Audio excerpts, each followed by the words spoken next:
আসসালামু আলাইকুম। সবাই কেমন আছো? অনেকদিন পর আবার আসলে তোমাদের সাথে দেখা হলো।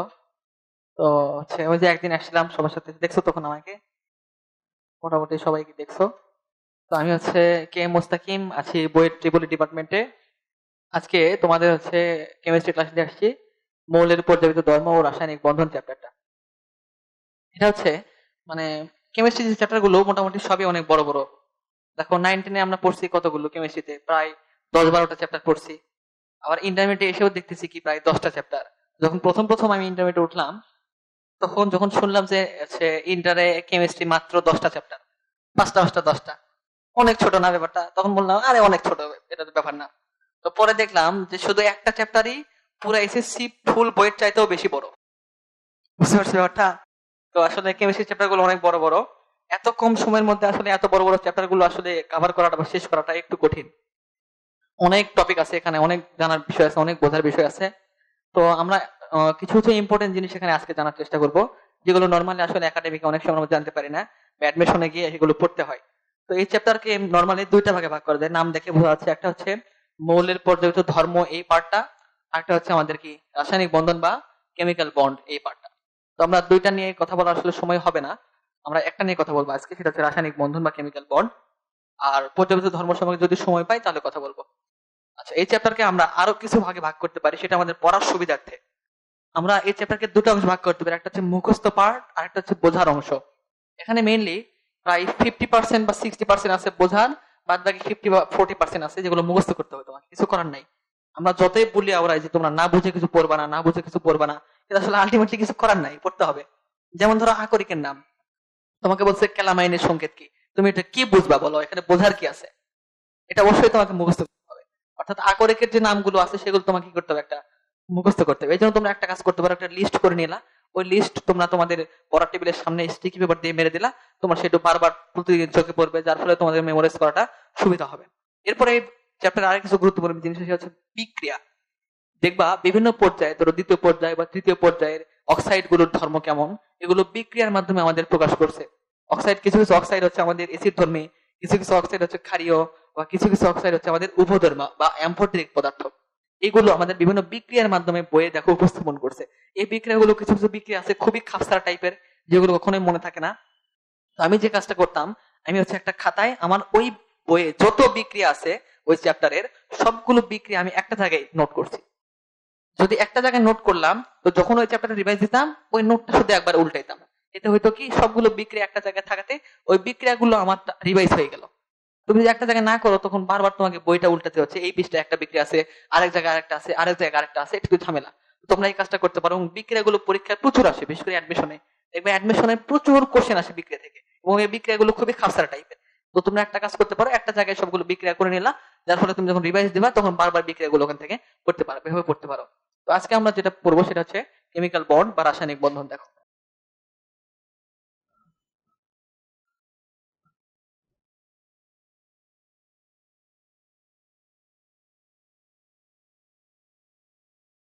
কেমিক্যাল বন্ডটা যখন কোনো যৌগ গঠন হয়, তখন দুইটা পরমাণু বা দুইটা যৌগের মাঝে যে ধরনের শক্তির মাধ্যমে তারা যুক্ত থাকে, তাকে আমরা বলতেছি কেমিক্যাল বন্ড বা রাসায়নিক বন্ধন। এই বন্ধনটা আমাদের দুই ধরনের হতে পারে, একটা অন্ত আণবিক,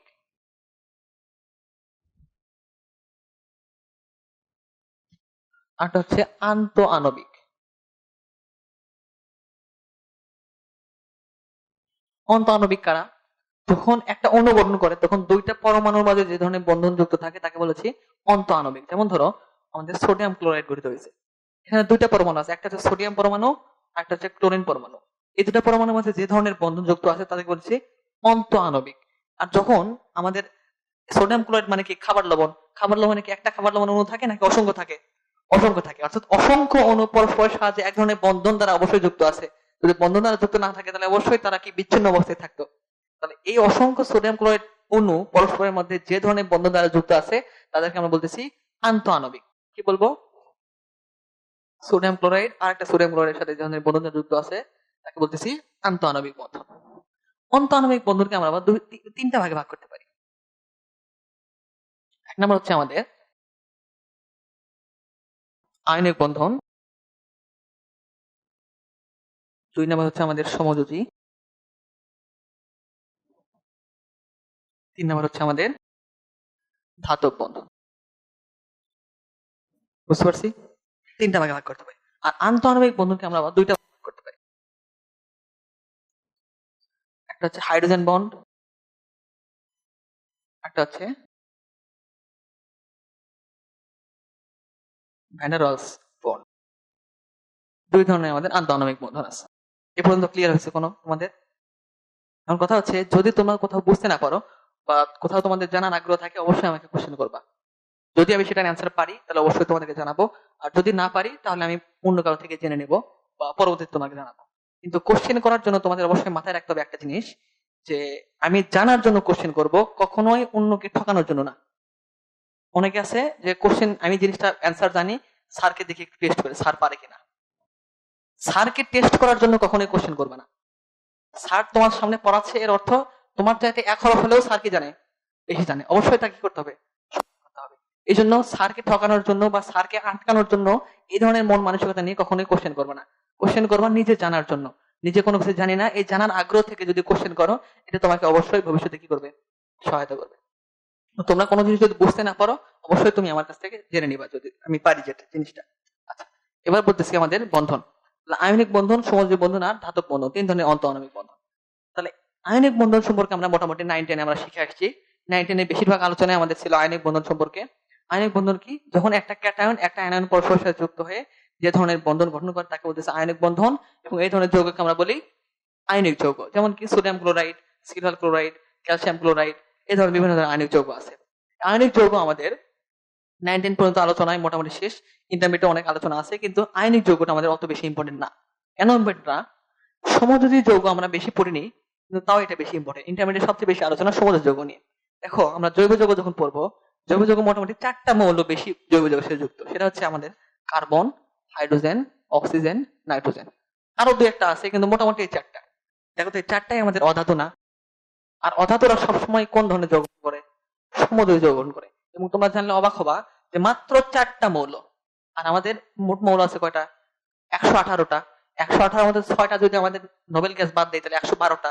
মানে 112টা মৌল আমাদের যৌগ গঠন করতে পারে, কিন্তু মাত্র এই 4টা মৌল মিলেই আমাদের জৈব যৌগতে প্রায় 80 লক্ষের উপরে যৌগ আছে।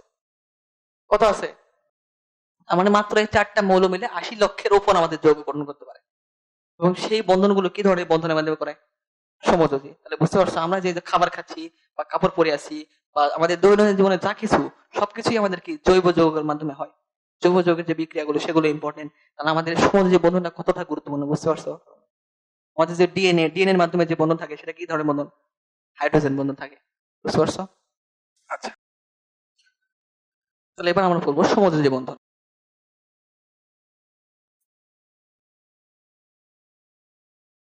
সমযোজী বন্ধন সম্পর্কে বলছি যে সমযোজী বন্ধনের 2টা শর্ত আছে। একটা হচ্ছে অবশ্যই অধাতুরা অংশগ্রহণ করবে। তাহলে সমযোজী বন্ধনে কারা অংশগ্রহণ করবে? অধাতুরা। যখন অধাতুরা পরস্পর ইলেকট্রন শেয়ারের মাধ্যমে একটি বন্ধন গঠন করে, তখন তাকে বলা হচ্ছে সমযোজী বন্ধন। এবং এই ইলেকট্রনের শেয়ারের কয়েকটা শর্ত আছে। প্রথম শর্ত হচ্ছে একই অক্ষ বরাবর সামনাসামনি বা পাশাপাশি অধিক্রমণের মাধ্যমে যে ধরনের মানে বন্ধন গঠিত হয়, সেটা হচ্ছে আমাদের সমযোজী বন্ধন। প্রথম কথা বলছি একই অক্ষ বরাবর। কি বলছি? একই অক্ষ বরাবর। আমাদের বন্ধন কিভাবে গঠিত হয়? অরবিটালের অধিক্রমণের মাধ্যমে, অর্থাৎ একাধিক অরবিটাল পরস্পরের সাথে কি করে, ওভারল্যাপ করে ইলেকট্রন শেয়ার করে। যখন এই অরবিটালে অধিক্রমণ হবে, তখন সেটা শর্ত হচ্ছে অবশ্যই একই অরবিটাল একই অক্ষ বরাবর হতে হবে। যেমন ধরো আমাদের একটা অক্ষ, ধরো পি এক্স অরবিটাল, এটা আমাদের আরেকটা অরবিটাল দিলাম পি ওয়াই। এটা আমাদের কোন অক্ষ বরাবর আছে? এক্স অক্ষ। এটা কোন অক্ষ বরাবর আছে? ওয়াই অক্ষ।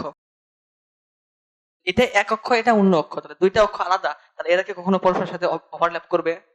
কেন করবে না? কারণ শর্তই হচ্ছে একই অক্ষ বরাবর হতে হবে। এবং আরেকটা শর্ত কি? সমশক্তি সম্পূর্ণ বা পাশাপাশি সমশক্তি সম্পূর্ণ অরবিটালের মাধ্যমে অধিক্রমণ হবে। কি হবে? হয় সমশক্তি সম্পূর্ণ হতে হবে অরবিটাল গুলোর, অথবা পাশাপাশি সমশক্তি সম্পূর্ণ হতে হবে। এখন দেখো, আমাদের 2 ধরনের আমাদের সমযোজী বন্ধন দেখতে পাই। সমযোজী বন্ধন গুলো এরকম, একটা হচ্ছে আমাদের সিগমা বন্ড, একটা হচ্ছে পাই বন্ড। যখন অরবিটাল গুলো পরস্পর সামনাসামনি অধিক্রমণ করবে, তখন আমরা তাকে বলতেছি সিগমা বন্ধন। কি বলতেছি? সিগমা বন্ধন। আর যখন অরবিটাল গুলো পাশাপাশি অতিক্রমণ করবে, তখন তাকে আমরা বলতেছি পাই বন্ধন। যেমন ধরো এরকম, তাহলে এই অরবিটাল আর এই অরবিটাল পরস্পর কি ধরনের অতিক্রমণ করছে? সামনাসামনি। তাহলে এই বন্ধনকে কি বলবো আমরা? সিগমা বন্ধন। কিন্তু যখন এরা এইভাবে অতিক্রমণ করবে, এবার কি ধরনের অতিক্রমণ করছে? পাশাপাশি। তাহলে এই বন্ধন কি বলবো? পাই বন্ধন। বুঝতে পারছো ব্যাপারটা? আচ্ছা, এখন সিগমা বন্ধন কারা কি কি ধরনের সিগমা বন্ধন গঠিত হতে পারে? দেখো, আমাদের একটা অরবিটাল আছে এস অরবিটাল। এস অরবিটালের আকৃতি কিরকম? গোলাকার, স্পেরিক্যাল। এর নির্দিষ্ট কি কোনো অক্ষ আছে? এক্স অক্ষ, ওয়াই অক্ষ বা জেড অক্ষ?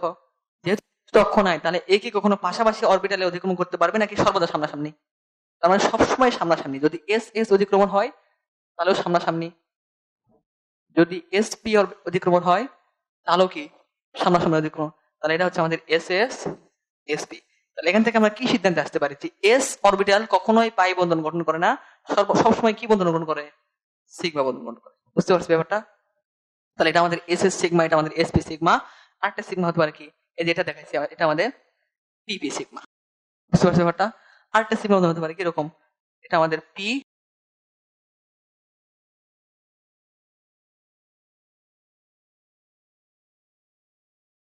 এটা ডি।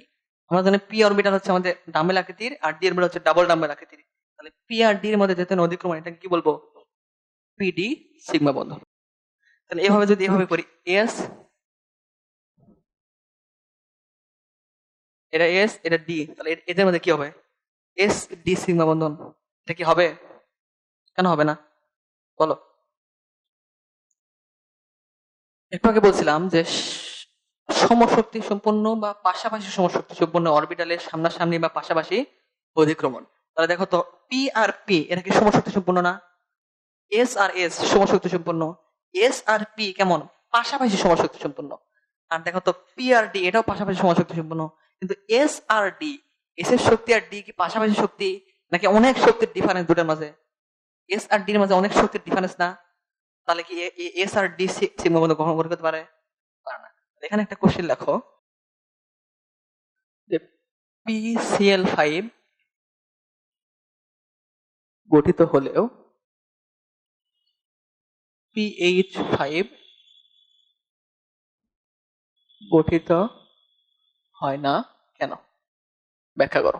PCl5 গঠিত হলেও PH5 গঠিত হয় না কেন? ব্যাখ্যা করো। কিভাবে ব্যাখ্যা করবো বলো? একজন বলো। পারবে না? দেখো, ফসফরাস 15 এর নির্দেশ কেমন হয়? উত্তেজিত অবস্থায় 1s2 2s2 2p6 3s2 3p6, sorry 3s1 3px 3py 3pz 3d 1111। এখানে সর্বশেষ কক্ষপথ কোনটা? সর্বশেষ অরবিটাল ডি অরবিটাল। এখানে হচ্ছে ডি অরবিটাল হচ্ছে আমাদের যোজ্যতা অরবিটাল। যদি আমাদের হাইড্রোজেনের ক্ষেত্রে করি কেমন হয়? 1s1। এখানে যোজ্যতা অরবিটাল কোনটা? এস। দেখো তো, আমাদের PH5 গঠিত হওয়ার জন্য কোন কোন অরবিটালের মাঝে অতিক্রমণ হতে হবে? এস আর ডি। কিন্তু আমরা একটু আগে কি দেখছি, এস আর ডি এর মধ্যে কখনো কি সিগমা বন্ধন হয়? তাহলে যেহেতু এস আর ডি এর মধ্যে সিগমা বন্ধন হয় না, তাহলে এখানে কি এস আর ডি সিগমা বন্ধন হয় PH5 গঠিত সম্ভব? এই জন্য আমাদের কি হবে না, PH5 গঠিত হবে না। আর PCl5 কেন গঠিত হবে? কারণ ক্লোরিনের সর্বশেষ আমাদের কোন অরবিটাল আছে? P orbital. আর এখানে আছে ডি অরবিটাল।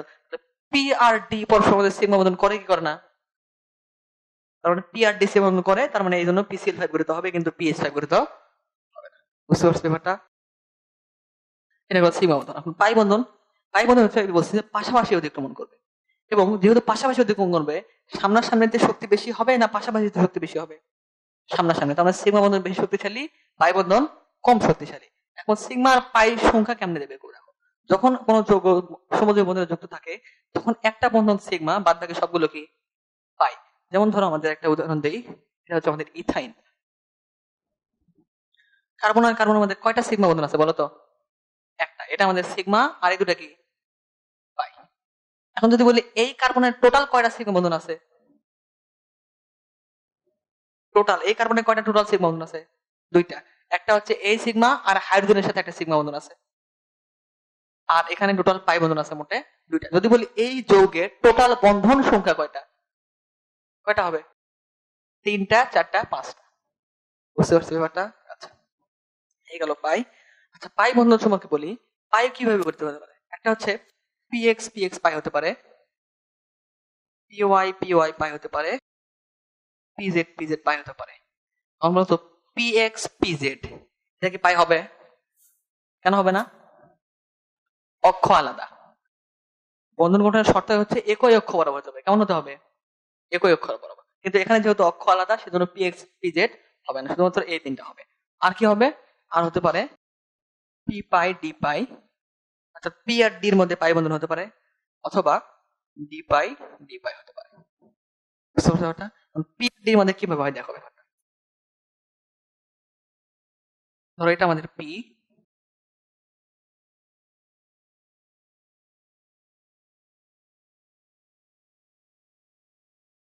দেখো তো এখানে পি এটা ডি পাশাপাশি যদি কোণ করছে, তাহলে এই পি আর ডি এর মধ্যে যে বন্ধন এটাকে কি বলবো?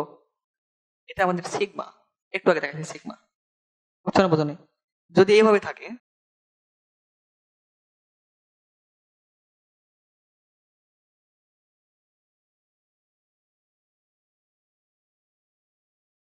দেখো তো এবার কি ধরনের দুই কোণ করছে পাশাপাশি, তাহলে এটা কি বন্ধন হবে? ডি পাই ডি পাই বন্ধন। বুঝতে পারছো ব্যাপারটা? আচ্ছা, এভাবে ডি পাই ডি পাই এভাবে সম্ভব হয়।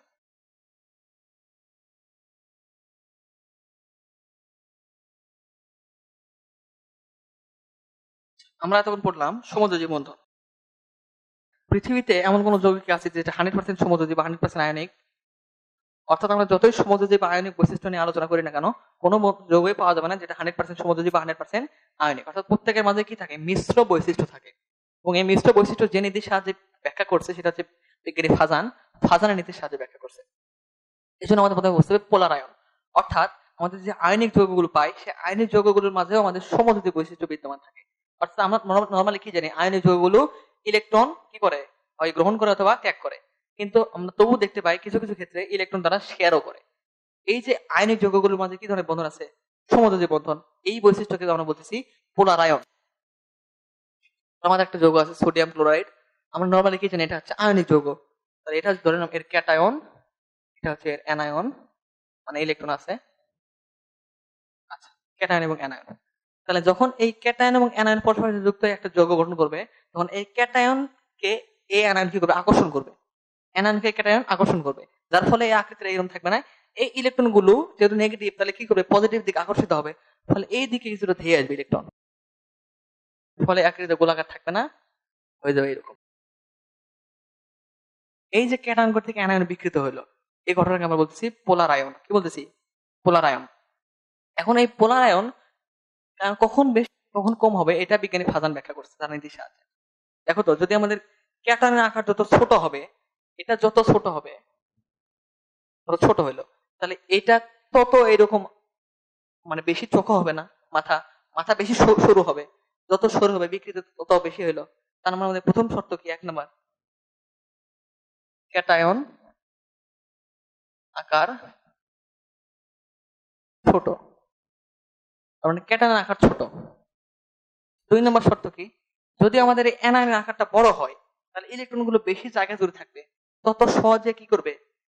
এই ক্যাটায়নের দিকে আকর্ষিত হবে, যার ফলে তত বেশি বিকৃত হবে। তার মানে পোলার আয়ন তত বেশি হবে। তার 2 নম্বর শর্ত হচ্ছে আমাদের অ্যানায়ন আকার বড়। 3 নম্বর। 3 নম্বর হচ্ছে, দেখো যদি আমাদের ক্যাটায়নের চার্জটা বৃদ্ধি পায়, ধরো NaCl ছিল, এবার আছে আমাদের CaCl2, এবার আমাদের ক্যাটায়নের চার্জ কত? 2+, অ্যানায়ন হচ্ছে -1। চার্জ যত বেশি হবে আমরা কি জানি? F is equal to C Q1 Q2 by D square. তার মানে বল কার সমানুপাতিক? চার্জের সমানুপাতিক। চার্জ যত বাড়বে বল তত বাড়বে। তাহলে এখানে চার্জের সংখ্যা তত বৃদ্ধি পাবে, ক্যাটায়ন এবং অ্যানায়নের মধ্যে আকর্ষণ বল কেমন হবে? তত প্রবল হবে। তাহলে এখানে যদি চার্জের সংখ্যা বৃদ্ধি পায়, আকর্ষণ বল তত বেশি। আকর্ষণ বল যত বেশি, আমাদের বিকৃতি তত কি হবে? বেশি হবে, যার ফলে পোলার আয়ন তত বেশি হবে। তাহলে বলতে পারি আমাদের চার্জ ঘনত্ব বেশি।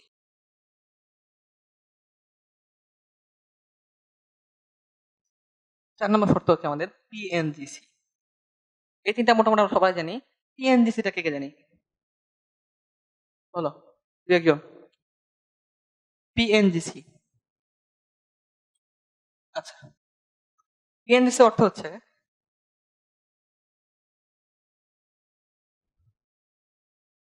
Pseudo Nobel gas configuration. পিএনডিসি অর্থ হচ্ছে সিউডো নোবেল গ্যাস কনফিগারেশন। এটা মানে কি? সিউডো অর্থ কি? নকল বা ভ্রান্ত। আমরা পড়ছি না বায়োলজিতে সিউডো সিলোমেট মানে কি? ভ্রান্ত সিলোম। তেমনি ভাবে সিউডো নোবেল গ্যাস মানে কি? ভ্রান্ত নোবেল গ্যাস, অর্থাৎ নোবেল গ্যাসের মতো কিন্তু নোবেল গ্যাস নয়। এদেরকে বলতেছে সিউডো সিউডো নোবেল গ্যাস। তার মানে নোবেল গ্যাস সম্পর্কে কি জানে? যারা কি করে না, বিক্রিয়া ঘোষণ করে না বা যৌগ গঠন করে না, তারা হচ্ছে নোবেল গ্যাস। যেমন কি হিলিয়াম, নিয়ন, আর্গন, ক্রিপ্টন, জেনন, রেডন, এরকম 6টা আছে। এদের ইলেকট্রনিক কাঠামোটা কিরকম হয় দেখো তো। নিয়নের 1s2 2s2 2p6। এটা কি ধরনের আকৃতি দেখো তো। 2 কে n আকারে লিখলাম, ns2 np6 আকৃতির না। তার মানে এটা হচ্ছে আমাদের নোবেল গ্যাসের নরমাল কনফিগারেশন। বুঝতে পারছো ব্যাপারটা? তাহলে এই যে ns2np6 এর সাথে যদি আমি আরেকটা টার্ম যুক্ত করে দেই nd10, তাহলে এই যে প্রথমে আসছে ns2np6, তাহলে প্রথমে এটা দেখে আমাদের কি মনে হচ্ছে? Nobel gas. তার সাথে হচ্ছে nd10, তাহলে কি ধরনের Nobel gas? Pseudo Nobel gas, ভ্রান্ত নোবেল গ্যাস। এই ধরনের কাঠামো যদি থাকে তাহলে আমরা তাকে বলবো সিউডো নোবেল গ্যাস কনফিগারেশন। বুঝতে পারছি ব্যাপারটা? এখন আমাদের বুঝতে হবে কাদের মাঝে এই ধরনের পিএনডিসি ফরম্যাট থাকে। এই জন্য আমরা একটা ছক আঁকাই। আমাদের মোটামুটি 6টা গ্যাস আছে যারা পিএনডিসি তে পড়ে।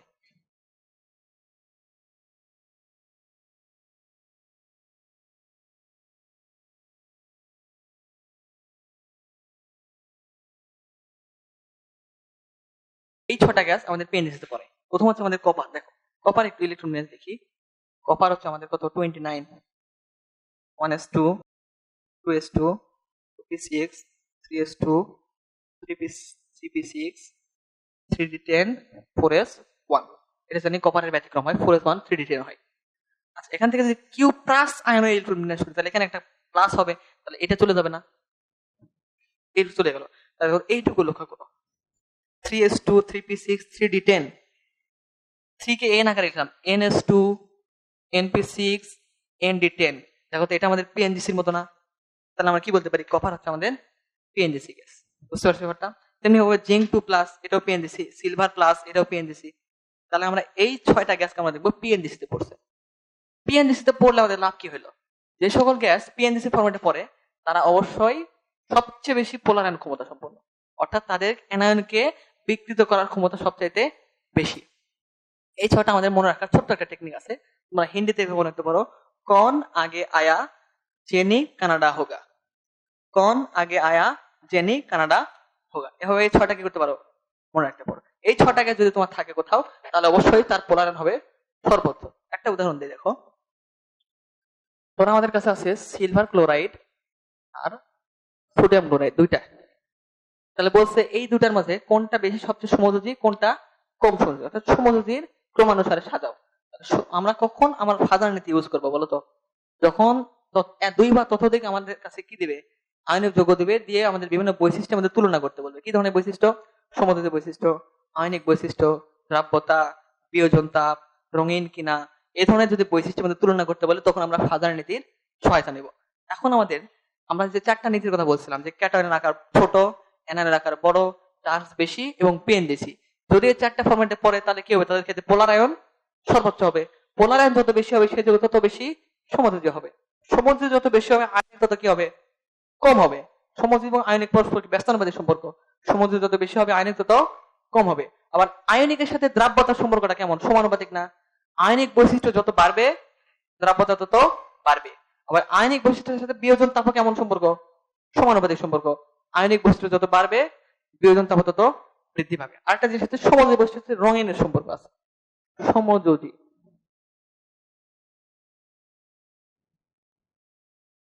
কোন যৌগ যত বেশি সমযোজী হবে সেই যৌগ তত বেশি রঙিন হবে। আমরা একটু পর একটা উদাহরণ দেবো। আপাতত এটা দেখি। বলছে এই দুটো যৌগ কোনটা বেশি সমযোজী ব্যাখ্যা করো। দেখো নরমালি আমাদের প্রথম যে বৈশিষ্ট্য ছিল যে ক্যাটায়নের আকার ছোট, এটা দ্বারা আমাদের মনে হচ্ছে, দেখো তো সোডিয়াম আর সিলভারের মধ্যে কোনটা বড় কোনটা ছোট? সোডিয়ামের আকার ছোট, সিলভারের আকার বড়। তাহলে যার আকার ছোট তার কি পোলারায়ন সর্বোচ্চ? তাহলে এখানে এর আকার ছোট, এর পোলারায়ন কি হবে? সর্বোচ্চ হবে। পোলারায়ন যত বেশি হবে তার সমযোজী বৈশিষ্ট্য তত কি হবে? বেশি হবে। পোলারায়নের সাথে সমযোজী বৈশিষ্ট্য সম্পর্ক কেমন? সমানুপাতিক। তাহলে পোলারায়ন যত বেশি হবে সমযোজী বৈশিষ্ট্য তত বেশি হবে। তাহলে কি বলতে পারি এখানে? সোডিয়াম ক্লোরাইডের পোলার আয়ন বেশি, যার ফলে এর সমযোজী বৈশিষ্ট্য কিন্তু না। একটা জিনিস ভুল করছি। ভুল কি, এখানে সিলভার আর সোডিয়াম, এদের মাঝে সিলভার আমাদের পিএনজিসিতে পড়ছে। এখন সিলভার কিন্তু পিএনজিসিতে পড়ছে। আমরা কি বলছিলাম, যে মৌলটা পিএনজিসি ফরম্যাটে পড়বে তার পোলার আয়ন হবে অবশ্যই সর্বোচ্চ। কেমন হবে? পোলার আয়ন হবে সর্বোচ্চ। তাহলে সোডিয়াম এবং সিলভার এই দুটোর মধ্যে পিএনজিসি থেকে পড়ছে সিলভার। যেহেতু সিলভার পিএনজিসি পড়ছে, তাহলে এর পোলার আয়ন কেমন হবে? সর্বোচ্চ। যখনই আমাদের কোনো মৌল পিএনজিসি ফরম্যাটে পড়বে, তখন আমরা আর অন্য কোনো বৈশিষ্ট্য দেখবো না, আমরা শুধু দেখবো কি পিএনজিসি। তার মানে এই পিএনজিসি তে পড়াতে এর পোলার আয়ন হবে সর্বোচ্চ। তখন আর আকারের বিষয়টা আমাদের ফ্যাক্টে আসবে না।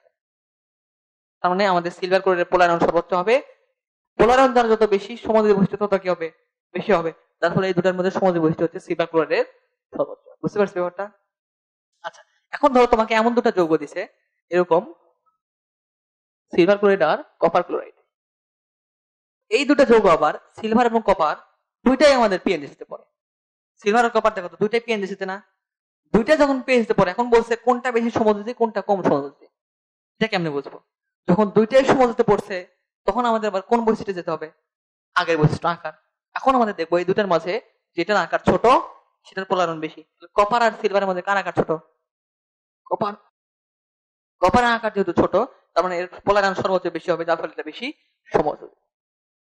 বুঝতে পারছি ব্যাপারটা? আচ্ছা আচ্ছা, পিএনজিসির কারণে কেন বিক্রিয়া হয়? কারণ তোমার হচ্ছে ডি অরবিটাল থাকার ফলে, ওই যে বললাম noble gas configuration, noble gas কনফিগারেশনের আকৃতি হওয়ার ফলে ওটা বেশি বিকৃত হচ্ছে। বুঝতে পারছো ব্যাপারটা? ডি অরবিটাল যখন থাকবে, তখন ওখানে ওই যে ইলেকট্রনের আধিক্য আছে, যার ফলে যখনই ক্যাটায়ন ওখানে ইলেকট্রনকে বেশি আকর্ষণ করবে, যত বেশি আকর্ষণ করবে তত বেশি বিকৃত হবে না, যত বেশি বিকৃত হবে পোলার আয়ন তত বেশি হবে, সমযোজী বৈশিষ্ট্য তত বৃদ্ধি পাবে। এই জন্য ওখানে ডি অরবিটাল থাকার ফলে এটা বেশি বিকৃত হবে। বুঝতে পারছি?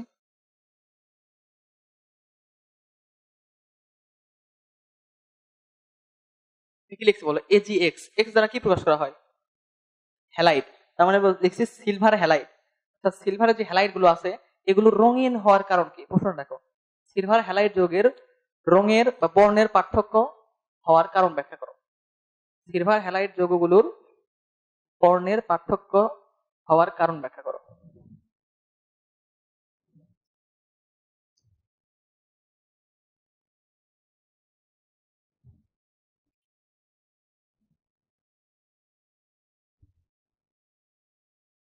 আমার এখানে চারটা সিলভার হ্যালাইড লিখছে: silver fluoride, silver chloride, silver bromide, silver iodide. এগুলোর মধ্যে আমরা দেখি যে সিলভার ক্লোরাইড হচ্ছে বর্ণহীন। সিলভার ক্লোরাইড হচ্ছে আমাদের সাদা। তোমরা এটা বিভিন্ন পদক্ষেপ দেখতে পাও বিভিন্ন সময়, সিলভার ক্লোরাইড পদক্ষেপ, সাদা পদক্ষেপ। সিলভার ব্রোমাইড হচ্ছে আমাদের হালকা হলুদ, আর সিলভার আয়োডাইড হচ্ছে আমাদের গাঢ় হলুদ। দেখো তো, যতই আমাদের বাম থেকে ডান দিকে যাচ্ছি, আমাদের বর্ণ তত গাঢ় হচ্ছে না? প্রথমে ছিল বর্ণহীন, তারপর হলো সাদা, তারপর হালকা হলুদ, তারপরে গাঢ় হলুদ। কেন হচ্ছে? আমরা একটু আগে বলছি সমযোজী বৈশিষ্ট্য যত বাড়ে সেটা তত বেশি রঙিন হয়। দেখো তো, আমাদের এখানে প্রত্যেকটার ক্ষেত্রে সিলভার আমাদের ফিক্সড, এনায়ন তাহলে আলাদা। এনায়ন যদি আলাদা হয়, তাহলে এনায়নের আকার যার বড় তার পোলার আয়ন তত বেশি। হ্যাঁ, দেখো তো সবচেয়ে বড় এনায়ন কোনটা? আয়োডিন। তার মানে আয়োডিন সবচেয়ে বড়, তারপর ব্রোমিন, তারপর ক্লোরিন, তারপর ফ্লোরিন। এ আকার বড় হওয়াতে এর পোলার আয়ন বেশি, তার মানে এটা সবচেয়ে বেশি সমযোজী। তাহলে এটা হচ্ছে আমাদের সমযোজী ক্রম। আর যে যৌগ যত বেশি সমযোজী, সে যৌগের রং তত কি গাঢ়। এটা যদি সবচেয়ে বেশি সমযোজী, তাহলে এটা কি সবচেয়ে বেশি গাঢ়। এরপর আমাদের হালকা হলুদ সিলভার ব্রোমাইড, এরপরে সাদা আছে সিলভার ক্লোরাইড, এরপর হচ্ছে সিলভার ক্লোরাইড হচ্ছে বর্ণহীন। বুঝতে পারছি ব্যাপারটা?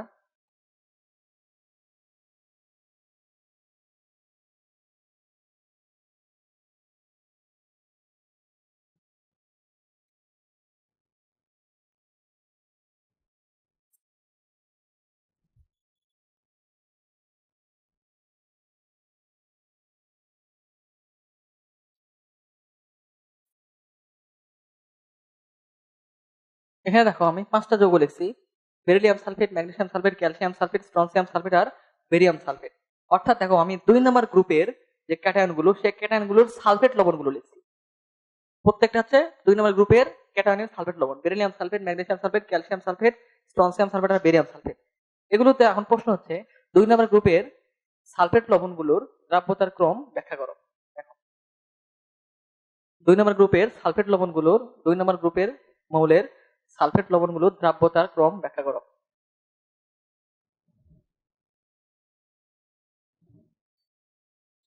এখন দেখো দ্রাব্যতার ক্রম, আমরা জানি আয়নিক বৈশিষ্ট্য যত বেশি হয় তার দ্রাব্যতা তত কি হয়, বেশি হয়। তার মানে পোলায়ন যত কম আয়নিক বৈশিষ্ট্য তত বেশি, দ্রাব্যতা তত বেশি। এখন দেখো যেহেতু আমাদের অ্যানায়ন ফিক্সড হয়ে গেছে, তাহলে ক্যাটায়নের আকার যা ছোট তার পোলারায়ন বেশি। তাহলে বেরিলিয়ামের আকার সবচেয়ে ছোট, কারণ 2 নম্বর গ্রুপের সবার উপরে আছে, এর আকার সবচেয়ে ছোট, তাহলে এর পোলারায়ন কি হবে, সর্বোচ্চ হবে। তারপর হবে এর পোলারায়ন, তারপর এর পোলারায়ন, তারপর এর পোলারায়ন। বুঝতে পারছো ওটা? পোলারায়ন যত বেশি হয় আয়নিক বৈশিষ্ট্য তত কি হয়, কম হয়। তাহলে আমাদের আয়নিক বৈশিষ্ট্যের কমটা কেমন হবে, এইরকম। আয়নিক বৈশিষ্ট্য কম, আয়নিক বৈশিষ্ট্যের ক্রম যদি এরকম হয়, আবার আয়নিক বৈশিষ্ট্য দ্রাব্যতার সমানুপাতিক, তার মানে দ্রাব্যতার ক্রম এটা। বুঝছি না বুঝিনি? দ্রাব্যতার ক্রম হচ্ছে এইটা। তাহলে নরমালি দ্রাব্যতা বেরিয়াম সালফেটের সবচেয়ে কম, সবচেয়ে বেশি কার, বেরিয়াম সালফেটের।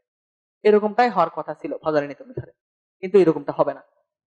ব্যাপারটা দেখো, কারণ হচ্ছে তোমার 2 নম্বর যে গ্রুপ, এই 2 নম্বর গ্রুপের সালফেট এবং কার্বনেট লবণের যে দ্রাব্যতা বৈশিষ্ট্য, এই দ্রাব্যতা বৈশিষ্ট্য সবসময় ফাজার নীতির ব্যতিক্রম হয়। কেমন হয়, ব্যতিক্রম হয়। একটু লিখে নাও, 2 নম্বর গ্রুপের 2 নম্বর গ্রুপের সালফেট এবং কার্বনেট লবণের শুধুমাত্র দ্রাব্যতা বৈশিষ্ট্য ফাজারের নীতির বিপরীত হয়।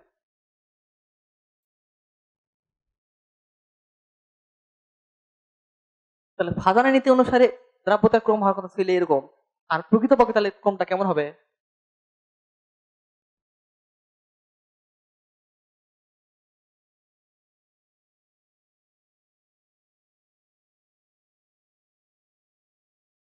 এটা হচ্ছে মানে ফাজারের নীতি অনুসারে হওয়ার কথা ছিল, যেটা ভুল, আর প্রকৃতপক্ষে হবে এটা। এর কারণ কি বলো?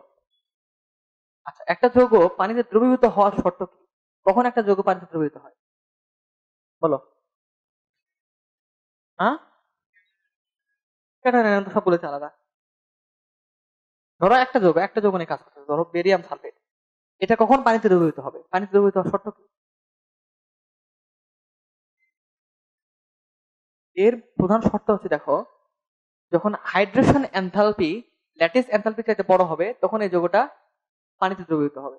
অর্থাৎ এই যৌগের হাইড্রেশন এনথালপি যখন ল্যাটিস এনথালপি অপেক্ষা বড় হবে, কি হবে, এটা পানিতে দ্রবীভূত হবে। কারণ হাইড্রেশন এনথালপি জিনিসটা কি, ল্যাটিস এনথালপি জিনিসটা কি, এটা বুঝতে হবে।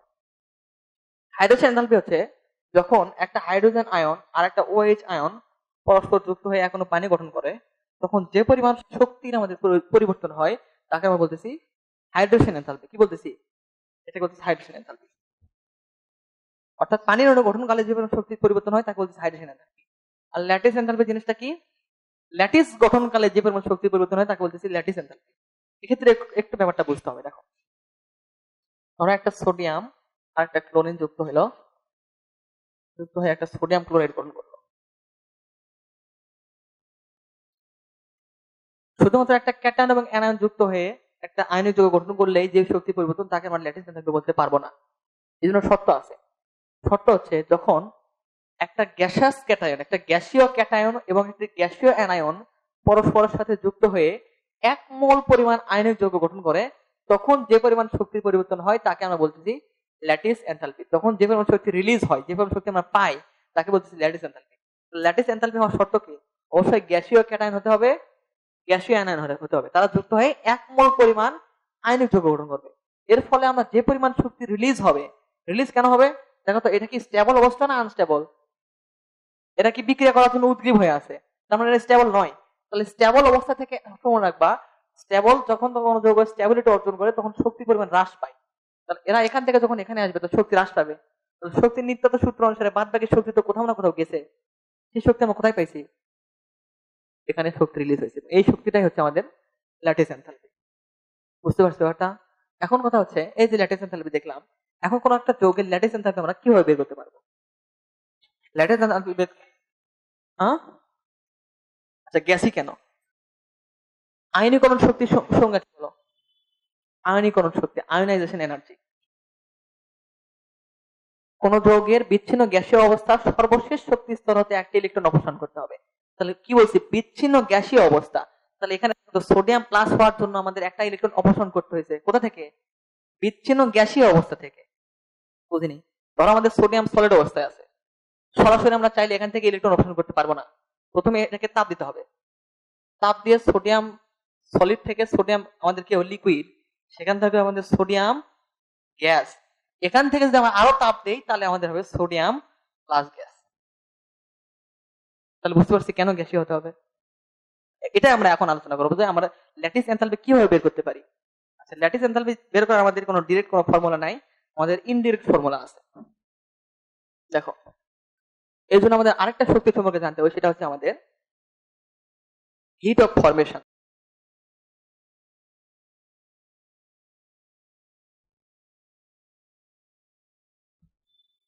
Hit of formation, hit of formation জিনিসটা কি? যখন দুইটা যৌগ তাদের পিওর এবং স্টেবল স্টেট থেকে এক অণু আয়নিক যৌগ গঠন করবে, পিওর এবং স্টেবল স্টেট থেকে এক মোল আয়নিক যৌগ গঠন করবে, তখন যে পরিমাণ শক্তি রিলিজ হয় তাকে বলতেছে হিট অফ ফরমেশন, সংক্ষেপে বলা হয় ডেল এইচ এফ। দেখো, ধরো সোডিয়াম প্লাস ক্লোরিন গঠন করছে NaCl, তো এবার সোডিয়াম আছে সলিড স্টেটে আর ক্লোরিন আছে গ্যাসীয় অবস্থায়। তাহলে বলতো সোডিয়াম প্রকৃতিতে কি অবস্থায় পাওয়া যায়? সলিড অবস্থায়। আর ক্লোরিনকে কি অবস্থায় পাওয়া যায়? গ্যাসীয়। তাহলে এই দুটা এদের কি অবস্থা? পিওর এবং স্টেবল স্টেট, পিওর এবং স্টেবল অবস্থা। এই দুই পিওর এবং স্টেবল অবস্থার দুটা মৌল যখন যুক্ত হয়ে এক মোল পরিমাণ আমাদের কি গ্রহণ করবে? আয়নিক যৌগ গ্রহণ করবে, তখন যে পরিমাণ শক্তি রিলিজ হবে সেটাকে আমরা বলতেছি হিট অফ ফরমেশন। বুঝতে পারছি ব্যাপারটা? এখন এখান থেকে আমরা কিভাবে ল্যাটিস এনথালপি বের করতে পারি? দেখো, ল্যাটিস এনথালপি বের করার জন্য আমাদের কি হতে হবে? ক্যাটায়নকে গ্যাসীয় অবস্থায় আনতে হবে। আর আছে আমাদের সলিড, তাহলে সলিড থেকে আমরা কি করবো? প্রথমে সোডিয়াম গ্যাস করব।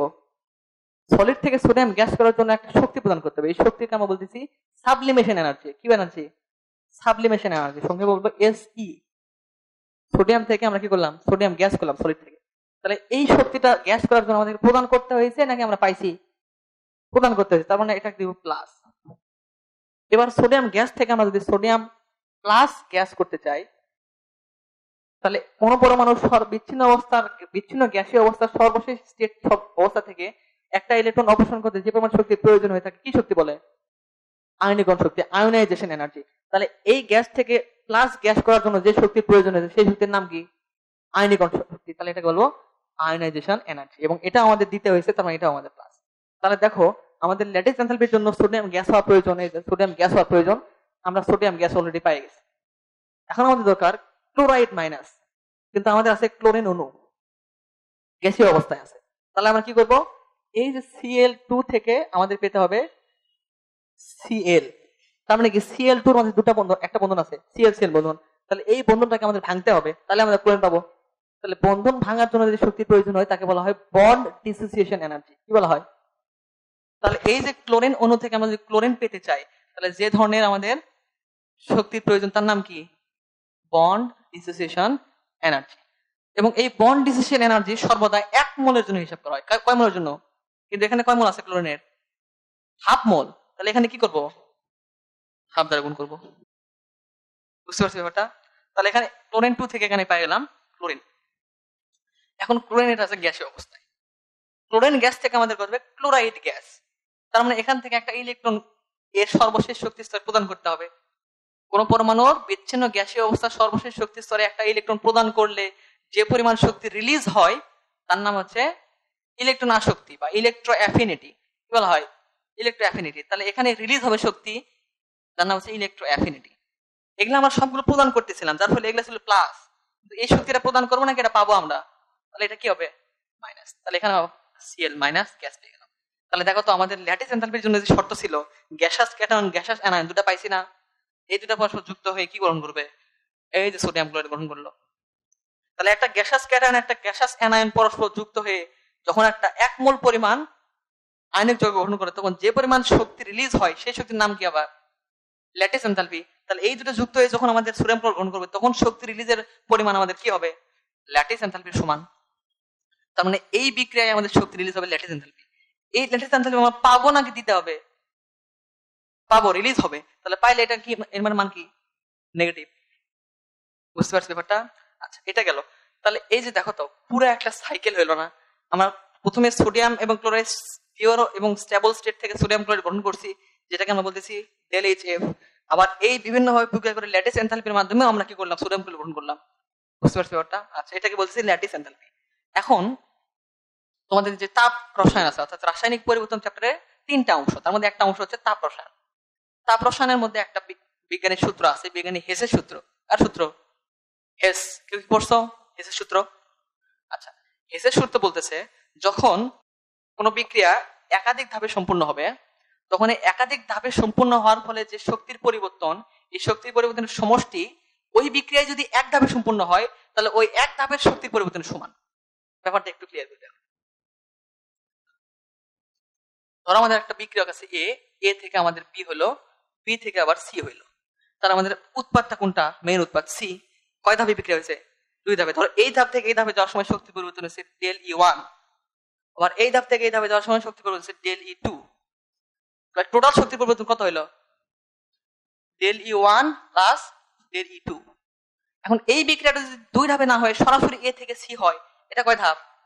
এক ধাপ। ধরলাম এখানে শক্তি পরিবর্তন ডেল ই। তাহলে বিজ্ঞানী হেস বলতেছে যদি এক ধাপে বিক্রিয়া সম্পূর্ণ হয়, তাহলে শক্তির যে পরিবর্তন একাধিক ধাপে সম্পূর্ণ হলে ওই একাধিক ধাপের শক্তি পরিবর্তনের সমষ্টি এক ধাপের শক্তি পরিবর্তনের সমান। তাহলে T one plus plus del E two, এই দুটোর সমষ্টি কি সমান হবে? ডেল ইর সমান হবে। বুঝতে পারছি ব্যাপারটা? এই বিক্রিয়াটা প্রথমে কয় ধাপে হয়েছে? এক ধাপে হয়ে আমাদের শক্তি পরিবর্তন হয়েছে del H F, heat of formation. আর এই যে অনেকগুলো ধাপ সম্পূর্ণ হয়ে আবার কি পাইলাম? সোডিয়াম ক্লোরাইড পাইলাম। তাহলে এই ডেল এইচ এফ কার সমান হবে? এই সবগুলো ধাপের শক্তির পরিবর্তনের সমষ্টি সমান হবে না? তাহলে আমরা কি লিখতে পারি বলতো? এই ডেল এইচ এফ সমান সমান, দেখো তো, প্রথমে শক্তি পরিবর্তন সাবলিমেশন এনার্জি, তাহলে প্রথমে লিখবো এস ই প্লাস, তারপরে আমাদের প্রয়োজন হয়েছে কি আয়োনাইজেশন এনার্জি প্লাস, তারপরে প্রয়োজন হচ্ছে কি বন্ড ডিসেশন এনার্জি, তারপরে কি হয়েছে মাইনাস ইলেকট্রোঅ্যাফিনিটি মাইনাস ল্যাটিস এনথালপি।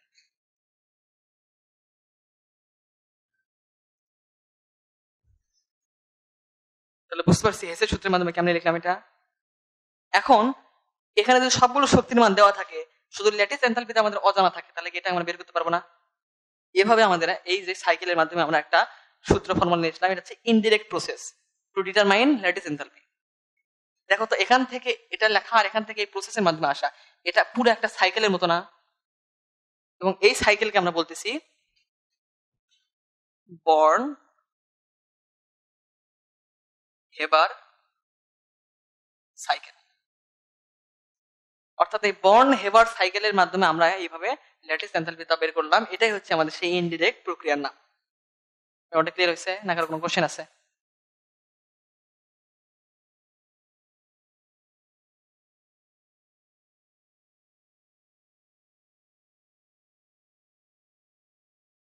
তাহলে এখানে যেখানে ছিলাম, এই যে কোথা থেকে চলে গেছি, দেখছো কোথায় গেছি? বেরিয়াম সালফেট, ম্যাগনেসিয়াম সালফেট কেন এরকম ব্যতিক্রম হলো? মানে দ্রাব্যতা কমটা নরমালি হওয়ার কথা ছিল এরকম, হইলো এরকম, কেন হইলো? সেখান থেকে চলে গেছে এই যে ল্যাটিস এনথালপির মধ্যে। তাহলে কেন হইলো কারণটা দেখো, এখানে বেরিলিয়াম সালফেটের যে হাইড্রেশন এনথালপি, তার ল্যাটিস এনথালপির চাইতে বেশি। প্রত্যেকটা হাইড্রেশন এনথালপি ল্যাটিস এনথালপি বেশি, যার ফলে দ্রবীভূত হচ্ছে। কিন্তু এখানে বেরিলিয়াম সালফেটের যে হাইড্রেশন এনথালপি, এটা ম্যাগনেসিয়াম সালফেটের হাইড্রেশন এনথালপি অপেক্ষা বেশি। যেহেতু আবার এর হাইড্রেশন এনথালপি আবার এর চাইতে বেশি, এর হাইড্রেশন এনথালপি এর চেয়ে বেশি। সবচেয়ে হাইড্রেশন এনথালপি বেশি কার? বেরিলিয়াম সালফেটের। আর যার হাইড্রেশন এনথালপি সবচেয়ে বেশি, সে সবচেয়ে বেশি কি হবে? দ্রবীভূত হবে। তাহলে দ্রাব্যতার ক্রমটা কেমন হবে? এরকম হবে। বুঝতে পারছি ব্যাপারটা? আচ্ছা,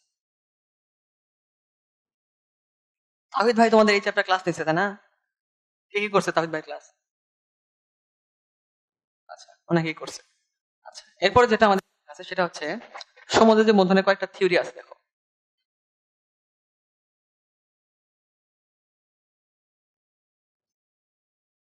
সমুদ্রের যে বন্ধন, এ সম্পর্কে বিজ্ঞানীরা কয়েকটা থিওরি দিছে। এর মধ্যে সবচেয়ে প্রাচীন যে থিওরি, সেই থিওরির নাম হচ্ছে লুইস ডট স্ট্রাকচার।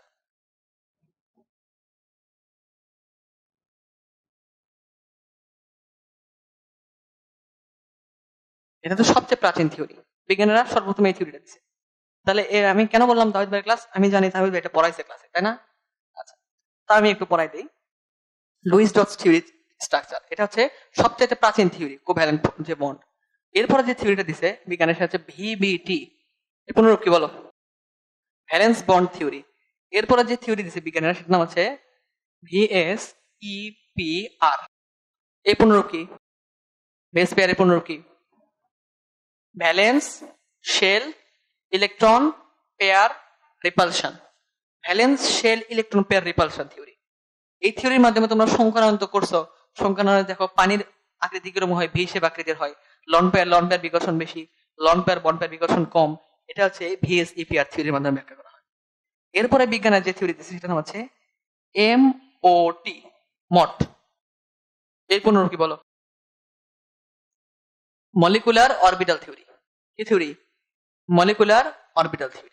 আচ্ছা, এগুলো আসলে আমাদের মানে নাই, MOT আমাদের সিলেবাস নাই। আমরা প্রথমে লুইস ডট স্ট্রাকচার দেখার চেষ্টা করি।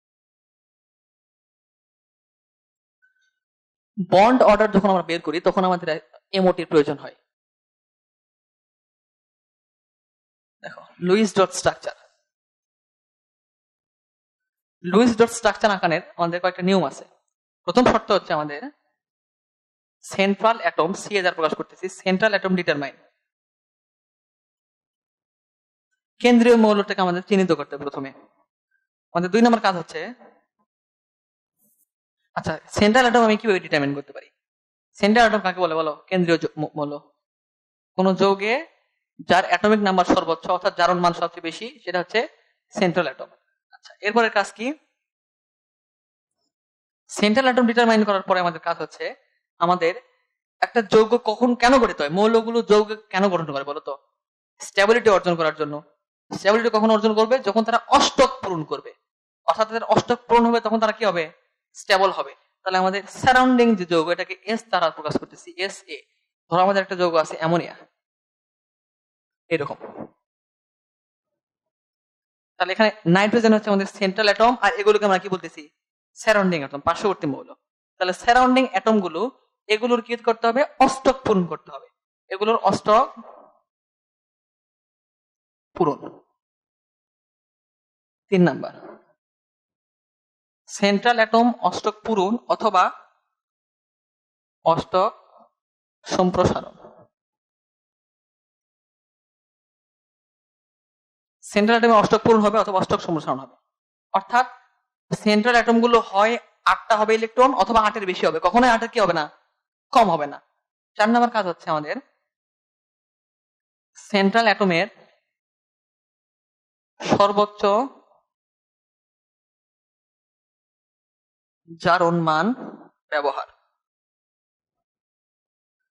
যেমন ধরো আমাদের সালফার, সালফারের কয়টা জারণ মান থাকতে পারে?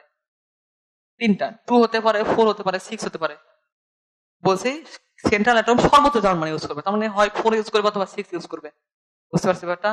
আচ্ছা, এরপরে কাজ হচ্ছে আমাদের 5 নাম্বার, পজিটিভ চার্জ সেন্ট্রাল অ্যাটমের উপর আর মাইনাস চার্জ সারাউন্ডিং অ্যাটমের উপর হবে। যেমন ধরো আমি যদি অ্যামোনিয়া লিখি, অ্যামোনিয়াম আয়ন, এটা কি একটা মানে ক্যাটায়ন টাইপের পজিটিভ, মানে মূলক, যৌগমূলক। এর পজিটিভ চার্জটা এখানে কার উপর হবে বলতো? নাইট্রোজেনের উপর হবে না হাইড্রোজেনের উপর হবে?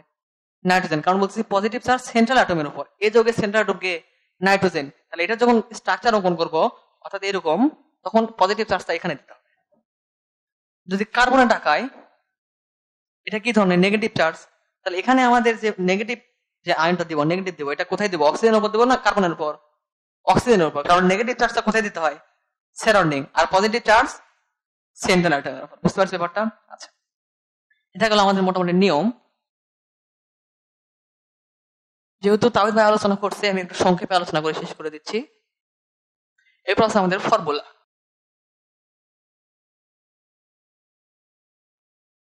ফর্মুলাটা এরকম, Q is equal to total number of valence electron minus cation plus anion. এরপর আছে আমাদের bond pair electron number of bond into 2, lone pair electron number of lone pair electron হচ্ছে Q minus bond pair electron. তাহলে আমাদের তিনটা সূত্র, একটা হচ্ছে কিউ এর সূত্র, কিউ কি total number of valence electron minus cation যদি থাকে তাহলে মাইনাস ক্যাটায়ন, আর যদি অ্যানায়ন থাকে তাহলে সে প্লাস অ্যানায়ন। একটা উদাহরণ দেই, প্রথমে আমি ধরো পানির অণু গঠন, আচ্ছা অ্যামোনিয়া করি। অ্যামোনিয়ার ক্ষেত্রে কিউ এর মানটা কেমন হয়, মানে সর্বশেষ কক্ষপথে কয়টা ইলেকট্রন আছে ভ্যালেন্স ইলেকট্রন নাইট্রোজেনের? 5টা। নাইট্রোজেনের কয়টা থাকে সর্বশেষে? 5টা। হাইড্রোজেনের কয়টা থাকে? একটা। কয়টা হাইড্রোজেন আছে টোটাল? 3টা। তাহলে প্লাস 1 × 3। এখানে কি ক্যাটায়ন বা অ্যানায়ন আছে? নাই। তাহলে 5 আর 3 8। আমাদের কিউ এর মান হলো 8। এরপরে কাজ হচ্ছে আমাদের সেন্ট্রাল অ্যাটম সেটা লেখা। সেন্ট্রাল অ্যাটম হচ্ছে নাইট্রোজেন, লিখলাম। এরপরে যতগুলো সারাউন্ডিং অ্যাটম থাকবে প্রত্যেকের সাথে একটা করে সিঙ্গেল বন্ড দেওয়া, একটা করে সিঙ্গেল বন্ড দিলাম। দেওয়ার পরে দেখো আমাদের এবার বন্ড পেয়ার ইলেকট্রন সংখ্যা হিসাব করতে হবে। কত হয় বন্ড পেয়ার ইলেকট্রন? বন্ধন হচ্ছে আমাদের 3টা, তাহলে বন্ড পেয়ার ইলেকট্রন বলতেছে নাম্বার অফ বন্ড ইনটু 2। তাহলে বন্ড পেয়ার ইলেকট্রন তাহলে কয়টা? 6টা। 6টা। তাহলে লন পেয়ার ইলেকট্রন কয়টা হবে? বলতেছে লন পেয়ার ইলেকট্রন সমান সমান কিউ মাইনাস বিপি। কিউ এর মান হচ্ছে আমাদের 8, বিপি এর মান 6, তাহলে 8 - 6 কত হয়? তাহলে লন পেয়ার ইলেকট্রন 2টা। তাহলে 2টা ইলেকট্রন কোথায় দেবো? এটা হলো আমাদের অ্যামোনিয়ার লুইস ডট স্ট্রাকচার। আচ্ছা, এরপর আরেকটু জটিল দেখি। SO3 2-। এটা কি সালফাইট। সালফাইটের লুইস ডট স্ট্রাকচার অঙ্কন করতে বলছে। তাহলে আমাদের প্রথম কাজ হচ্ছে কিউ বের করা। কিউ কত হবে? সালফারের সর্বশেষ কক্ষপথে ইলেকট্রন আছে 6টা, তাহলে 6 প্লাস অক্সিজেনেরও সর্বশেষ কক্ষপথে ইলেকট্রন আছে 6টা, অক্সিজেন আছে 3টা, তাহলে 3 6 18টা। এখন এটা অ্যানায়ন, 2টা অ্যানায়নিক চার্জ আছে, সেই তাহলে অ্যানায়ন হলে কি করতে হয় সেটা করতে হয়, তাহলে প্লাস 2। তাহলে 18 2 20 আর 6 26, কিউ এর মান হচ্ছে 26। এবার কাজ কি আমাদের মানে মানে সেন্ট্রাল অ্যাটমকে লেখা এবং প্রত্যেকটার সাথে সারাউন্ডিং অ্যাটমের একটা করে সিঙ্গেল বন্ড দেওয়া। 3টা অক্সিজেন, 3টার সাথে সিঙ্গেল বন্ড দিলাম। এরপর তাহলে বন্ড পেয়ার ইলেকট্রন কয়টা হলো? 3টা বন্ড, 6টা ইলেকট্রন, তাহলে বন্ড পেয়ার। তাহলে লন পেয়ার ইলেকট্রন কয়টা থাকলো? 2 3 6 - 6 = 20। এখন এই যে লন পেয়ার ইলেকট্রন গুলো, এই লন পেয়ার ইলেকট্রনের কাজ হচ্ছে আমাদের 2টা। একটা হচ্ছে এটা আমাদের ডট দিতে সাহায্য করবে, আরেকটা হচ্ছে আমাদের ডাবল বন্ড বা ট্রিপল বন্ড দিতে সাহায্য করবে। এই 20টা লন পেয়ার ইলেকট্রন আগে তাহলে কি করব?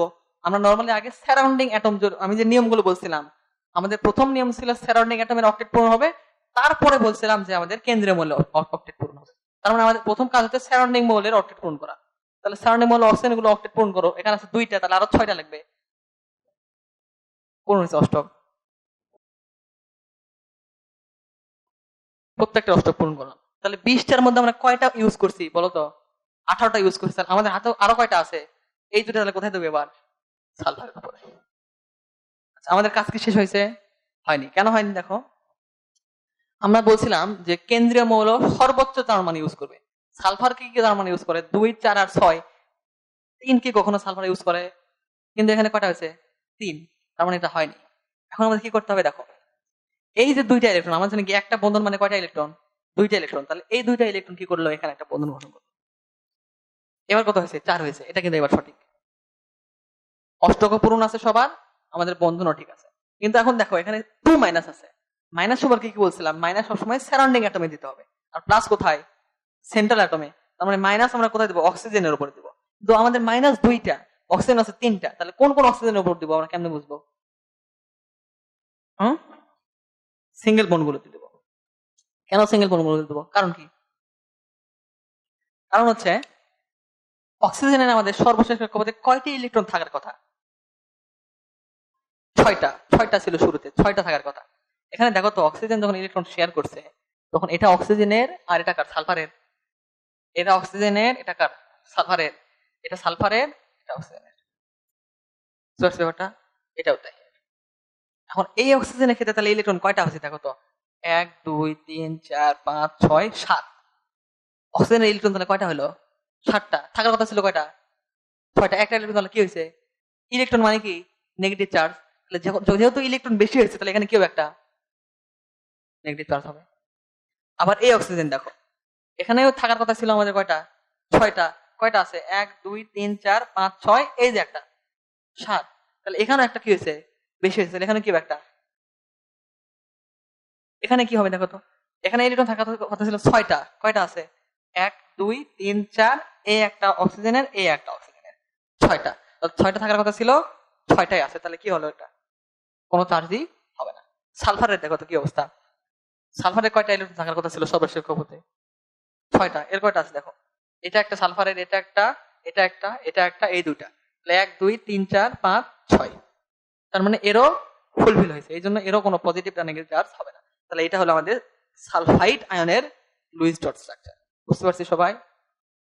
তাহলে সবাই সালফেট আয়নের লুইস ডট স্ট্রাকচারটা অঙ্কন করো এখনই।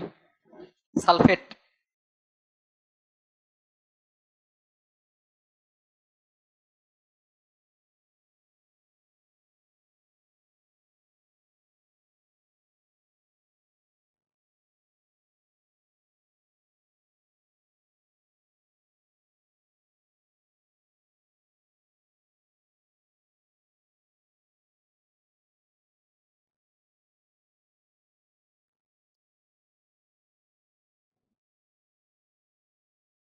হয়েছে কি কারু?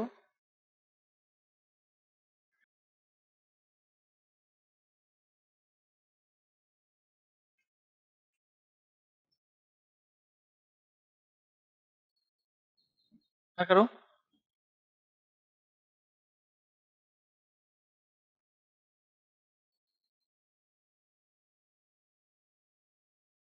আর কারু হয়েছে?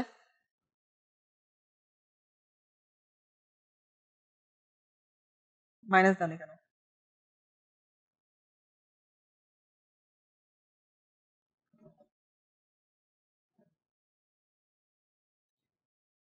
ডট দাও নি কেন? এখানে ডট দাও। আচ্ছা, তুমি ডাবল বন্ডন এখানে দিচ্ছ, এখানে দিচ্ছ সন্নিবেশ। এখানে সন্নিবেশ দিলে এখানেও দিতে হবে সন্নিবেশ। আর এখানে ডাবল দিলে এখানেও ডাবল দিতে হবে। সন্নিবেশ ডাবল, ডাবল বন্ধনের পরিবর্তে আমরা সন্নিবেশ বন্ধন ইউজ করতে পারি এখানে। দেখো এটা আগে দেই। এটা কেমন হয়? তাহলে সালফেটের ক্ষেত্রে আমাদের কিউ এর মানটা কেমন হবে? সর্বশেষ কত? ইলেকট্রন 6টা, তাহলে 6 প্লাস অক্সিজেন আছে 4টা, প্রত্যেকটার 6, 4 6 24, প্লাস এই যে 2, তাহলে 24 আর 2 26 আর 6 32। তাহলে আমাদের এরপর কাজ কি? সেন্ট্রাল অ্যাটম লিখবো, প্রত্যেকটার সাথে একটা করে সিঙ্গেল বন্ড দিব। এরপরে কাজ হচ্ছে আমাদের কি কি করা বলো? বন্ড পেয়ার ইলেকট্রন লেখা। 4টা বন্ড, প্রত্যেকটা 2টা করে ইলেকট্রন, তাহলে বন্ড পেয়ার ইলেকট্রন কয়টা? 8টা। তাহলে লন পেয়ার ইলেকট্রন কয়টা? 32 মাইনাস 8 কত হয়? 24। এই 24টা ইলেকট্রনের কাজ কি? ডট দেওয়া আর ডাবল বন্ড বা ট্রিপল বন্ড দেওয়া। তাহলে আগে ডট দেই। প্রথম ডট কোথায় দেবো? সারাউন্ডিং অ্যাটমের উপরে। ডট দাও।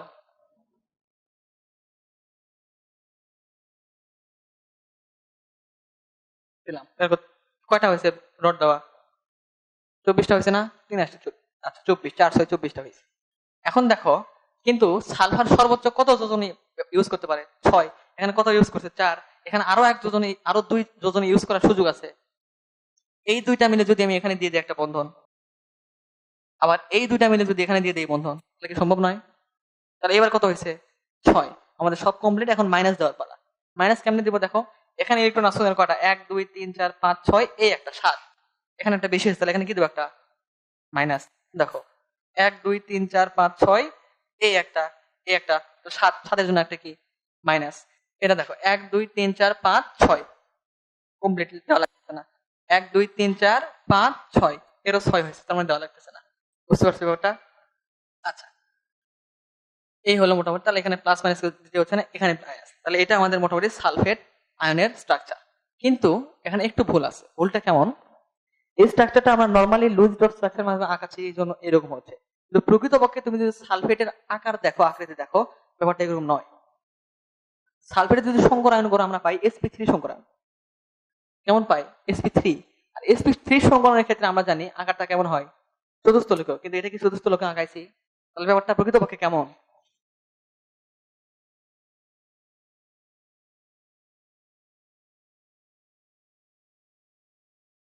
প্রকৃতপক্ষে আকারটা হচ্ছে এরকম। বুঝতে পারছো ব্যাপারটা? আবার এইরকম না, এখানেও একটু ভুল আছে। কি ভুল আছে? সবসময় যে এখানে আর এখানে ডাবল বন্ড থাকবে এটাই তোমাকে কি বলছে? আমি এখানে ডাবল বন্ড দেবো, দিয়ে এখানে মাইনাস লিখবো। এটাও পছন্দ হয়নি আমার। আমি এখানে ডাবল বন্ড দেবো, এখানে মাইনাস দেবো। অর্থাৎ কি এই ডাবল বন্ড আর মাইনাস গুলা কি পরস্পর রোটেশন হয় না? অর্থাৎ এক জায়গা থেকে আরেক জায়গায় কি হচ্ছে? স্থানান্তরিত হচ্ছে। এই ব্যাপারটাকে আমরা বলি রেজোনেন্স। কি বলি? রেজোনেন্স। তো তোমাকে যদি বলে যে রিটেনে যদি কোশ্চেন আসে, ধরো অ্যাডমিশনে বইতে বা কোথাও, এই কোশ্চেনটা একবার বইতে আসছে যে হচ্ছে সালফেটের রেজোনেন্স অঙ্কন করবা, সালফেটের গঠন ব্যাখ্যা করো। তখন আমাদের কি করতে হবে? প্রথমে লুইস স্ট্রাকচার অঙ্কন করতে হবে, এরপরে এরকম আকৃতি দেখাতে হবে, এরপরে কি করতে হবে? এর রেজোনেন্স গুলা, অর্থাৎ এই যে মাইনাস এক জায়গা থেকে আরেক জায়গায় শিফট করতেছে, ডাবল বন্ড এক জায়গা থেকে আরেক জায়গায় শিফট করতেছে, এই জন্য এগুলো করতেছে রেজোনেন্স। আমরা এই যে ডাবল বন্ড, এই ডাবল বন্ড গুলোর পরিবর্তে আমরা এখানে একটা সন্নিবেশ বন্ধের মাধ্যমেও লিখতে পারি। বুঝতে পারছি ব্যাপারটা? মোটামুটি এগুলো আমাদের লুইস ডট স্ট্রাকচার। আরো আমাদের অনেকগুলো কম্পাউন্ড আছে লুইস ডট স্ট্রাকচার অঙ্কন করার মতো, যেমন আয়োডাইড বা আয়োডেড, বা আমাদের আছে হচ্ছে নাইট্রেট, নাইট্রাইট, অনেকগুলো আছে। আসলে এত ক্লাসের কিছু ব্যাখ্যা করা অনেক কঠিন, তো চেষ্টা করলাম মোটামুটি যেন কয়েকটা পারা যায়। তো তোমরা বাদ বাকিগুলো বাসায় একটু প্র্যাকটিস করো।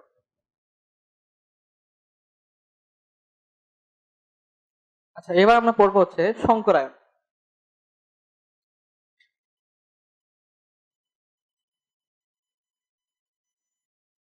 সংকরায়ন বা হাইব্রিডাইজেশন, যে প্রক্রিয়ায় দুই বা ততোধিক সমশক্তি সম্পন্ন বা কাছাকাছি শক্তি সম্পন্ন অরবিটালের অধিক্রমণের ফলে নতুন সমশক্তির সমসংখ্যক অরবিটাল তৈরি হয়, সে প্রক্রিয়াকে আমরা বলতেছি সংকরায়ন বা হাইব্রিডাইজেশন। এই সংকরণের মাধ্যমে কি হয়? আমাদের নতুন অরবিটালের সৃষ্টি হয়। আমাদের বিভিন্ন ধরনের সংকরণ আমরা দেখতে পাই, sp সংকরণ, sp2 সংকরণ, sp3, sp3d, sp2d হয়, এটা ব্যতিক্রম। আবার আমাদের আছে হচ্ছে sp3d2, sp3d3, বিভিন্ন ধরনের সংকরণ। এগুলো আকৃতি কেমন হয় আমরা একটু দেখার চেষ্টা করবো। দেখো, সংকরণে আমাদের দুই ধরনের সূত্র দেখতে পাই, একটা হচ্ছে নরমাল সূত্র, একটা হচ্ছে সার্বজনীন সূত্র। নরমাল সূত্র আমরা শিখে আসি, hybridization equal to half into V plus x minus cation plus anion. V কি? যেটা সংকলন করতেছি তার সর্বশেষ কক্ষপথে ইলেকট্রন সংখ্যা। এক্স কি? আমাদের এক যদি পরমাণু সংখ্যা, ক্যাটায়নের সংখ্যা মাইনাস করতে হবে, অ্যানায়নের সংখ্যা প্লাস করতে হবে। যেমন ধরো আমাদের পানি, পানির ক্ষেত্রে কেন্দ্রীয় মৌল অক্সিজেন, তাহলে এর ক্ষেত্রে যদি বের করে তাহলে কেমন হয়? হাফ। অক্সিজেনের সর্বশেষ কক্ষপথে ইলেকট্রন হচ্ছে 6টা, তাহলে ভির মান কত হবে আমাদের? প্লাস এক্স মানে এক যদি পরমাণু সংখ্যা, এক যদি পরমাণু কয়টা আছে এখানে? 2টা, তাহলে এখানে আমাদের 2। ক্যাটায়ন অ্যানায়ন নাই, তাহলে লিখতে হচ্ছে না। তাহলে 6 + 2 = 8/2 = 4, মানে কত সংকরণ? sp3, sp3। তাহলে নরমালি আমাদের পানি আকৃতি হওয়ার কথা এরকম। এখানে একটা হাইড্রোজেন, এখানে একটা হাইড্রোজেন, এখানে পানির অণুতে অক্সিজেনের দুইটা কি থাকে? লন পেয়ার ইলেকট্রন থাকে। লন মনে রাখতে হবে, যখন একটা লন পেয়ার ইলেকট্রন আসবে তখন আমাদের কি হবে? ভিএসইপিআর থিওরি, অর্থাৎ valence shell electron pair repulsion থিওরির মাধ্যমে কি হবে? লন পেয়ার বিকর্ষণ বেশি, তারপরে লন পেয়ার বন পেয়ার বিকর্ষণ, তারপরে বন পেয়ার বিকর্ষণ। এই যে বিকর্ষণ গুলোর যে পার্থক্য হচ্ছে, যার ফলে আমাদের কি হবে? এই লন পেয়ার আর বন পেয়ার, লন পেয়ার বিকর্ষণ বেশি, ফলে কিছুটা এই লুপটা চাপ প্রয়োগ করে নিচ দিকে আসবে, ফলে এই লুপটা আমাদের খুলে যাবে, এই লুপ আর এই লুপ থাকবে না। তাহলে এইবার আকৃতিটা কেমন হলো? ভি শেপ আকৃতি। তাহলে আমাদের এটা আকৃতি কেমন? উল্টা ভি বা ভি আকৃতি। তাহলে পানির আকৃতি কেমন হলো? ভি আকৃতি। তাহলে কি বললাম? যখনই আমাদের লন পেয়ার ইলেকট্রন আসবে, আকৃতি থেকে কি হবে? একটা করে লুপ খুলে যাবে, একটা করে লুপ খুলবে। যদি অ্যামোনিয়া আঁকায়, দেখো অ্যামোনিয়া, তাহলে অ্যামোনিয়ার ক্ষেত্রে আমাদের sp3 সংকরণ হওয়ার কথা ছিল এরকম, এরকম। কিন্তু অ্যামোনিয়াতে আমাদের একটা থাকে লুপ, একটা থাকে লন পেয়ার ইলেকট্রন। তাহলে একটা লন পেয়ার, এখানে হাইড্রোজেন, তাহলে একটা লন পেয়ারের জন্য একটা লুপ খুলবে। তাহলে এবার আকৃতি কেমন হলো? ত্রিভুজ আকার পিরামিড হলো না? এই যে নিচে আমাদের একটা ত্রিভুজ,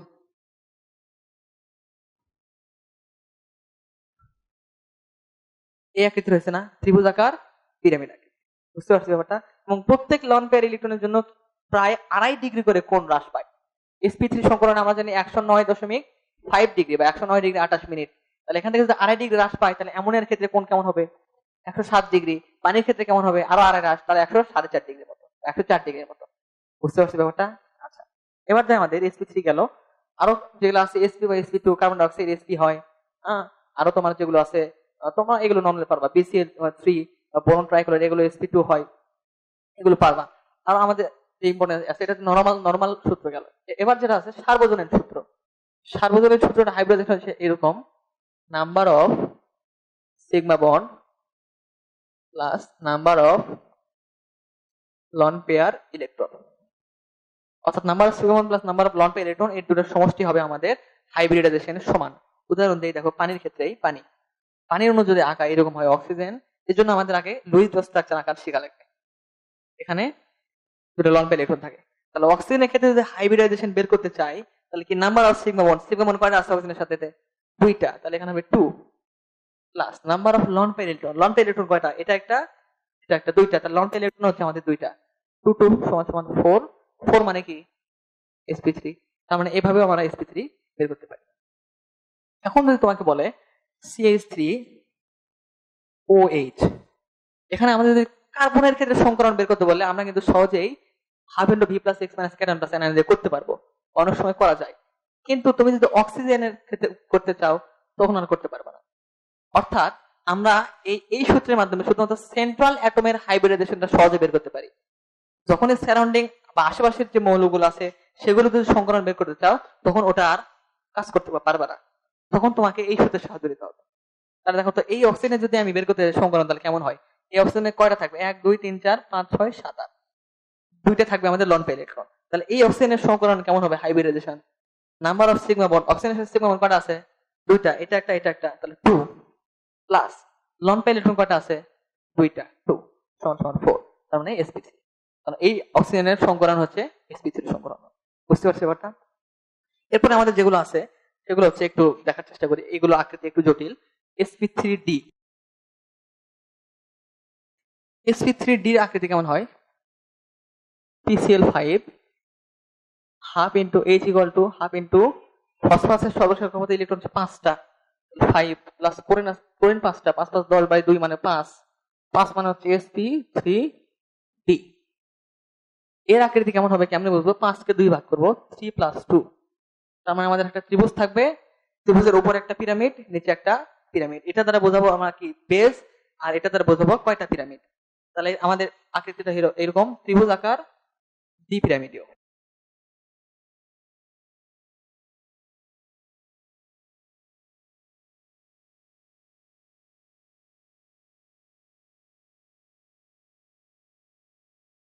এটা একটা ত্রিভুজ, ত্রিভুজের উপর একটা পিরামিড, নিচে একটা পিরামিড। এখন যদি আমি অঙ্কন করি SF6, তাহলে হাইব্রিডাইজেশন হবে কত? হাফ ইন্টু সালফার 6 যোগ 6 মানে 6, 6 মানে কি 4 প্লাস 2, এই 4 মানে কি চতুর্ভুজ, 2 মানে কি উপর একটা পিরামিড নিচে একটা পিরামিড, তাহলে এটা মানে হচ্ছে sp3d2। তাহলে এর আকৃতি হয় কেমন? চতুর্ভুজীয় দ্বি পিরামিডীয়।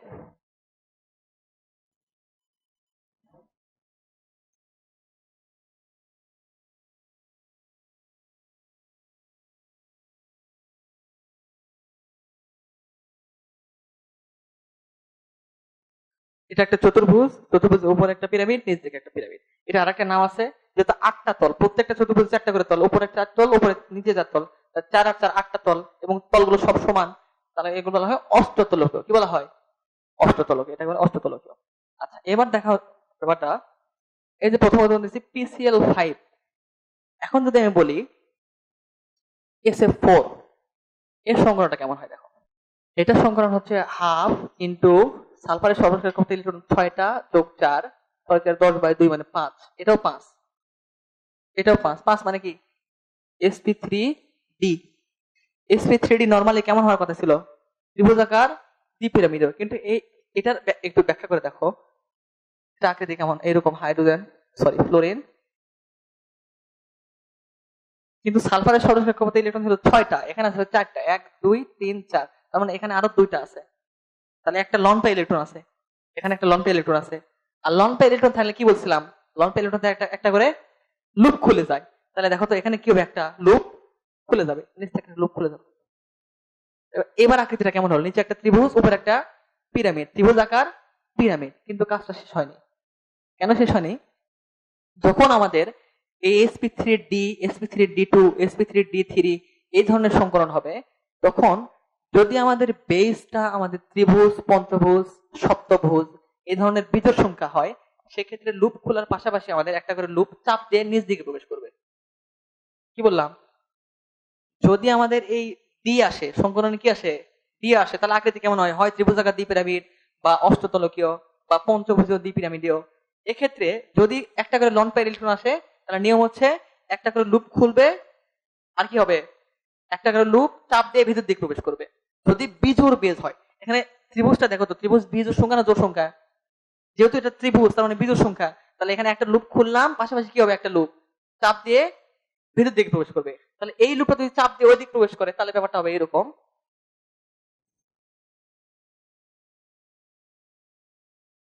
অর্থাৎ এটা আছে ওই দিকে, অ্যাকচুয়ালি ওই পার আছে, বোর্ডের ওই পার, আর এটা এই পার। তাহলে এই ক্ষেত্রে কেমন হলো? এই পার একটা, এই পার একটা, এইদিকে একটা, এইদিকে একটা। এটাকে আমরা কি বলি বলতো? সিস। কি বলি? সিস। ছোটবেলায় ওই যে পার্কে দোল খাইতাম না, এই পাশে একটা জিনিস থাকে, এই পার থাকে, এইদিকে একটা ছেলে বসে, এইদিকে একজন বসে, দুজন কি খায়, ব্যালেন্স করে দোল খায়। খাইছো না ছোটবেলায়? হ্যাঁ, এটা হচ্ছে সিস আকৃতি। তাহলে এই কেন সিস আকৃতি হলো? এই যে লন পেয়ার ইলেকট্রন আছে, একটা লন পেয়ারের জন্য একটা করে লুপ খুলছে, আর যেহেতু বিজোড় বেস, এই জন্য একটা লুপ ভিতর দিয়ে প্রবেশ করছে, করে সিস আকৃতি। বুঝতে পারছি ব্যাপারটা? এবার যদি বলি যে SF4 এর জায়গায় আমি বললাম ClF3, এর সংগঠনটা কেমন হয়?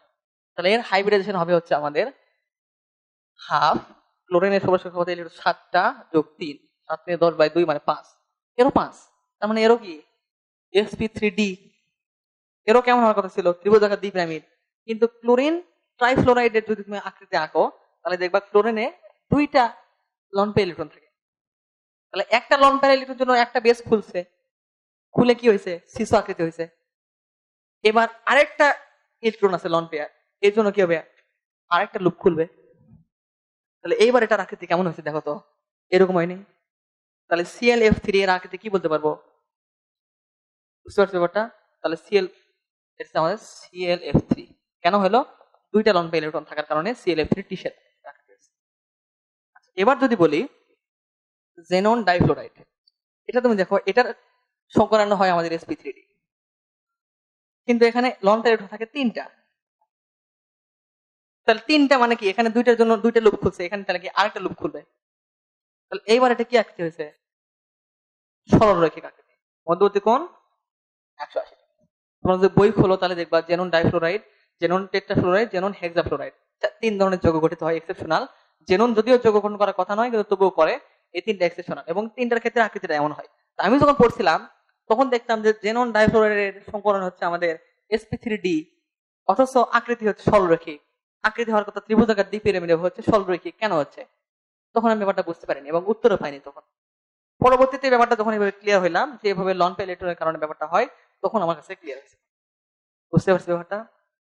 এবার দেখো পরের যে উদাহরণ দিয়েছিলাম SF6 এর, যেটা sp3 SF6 sp3d2, এর আকৃতি হয় অষ্টতলকীয়। এর যদি একটা উদাহরণ দেই, আরেকটা BrF5, এর হাইব্রিডাইজেশন কেমন হয় দেখো, H=half। ব্রোমিনের সৌরশের কক্ষপথে ইলেকট্রন আছে আমাদের 7টা, যোগ 5টা 1 2 পরমাণু, 7 5 12 6, 6 মানে হচ্ছে sp3d2, এটাও sp3d2। তার মানে নরমালি sp3d2 আকৃতি কেমন হওয়ার কথা, এরকম চতুর্ভুজীয় দ্বিপিরামিডে অথবা অষ্টতলকীয় হওয়ার কথা। কিন্তু ব্রোমিন পেন্টাক্লোরাইডের আকৃতি আঁকালে এমন হয়,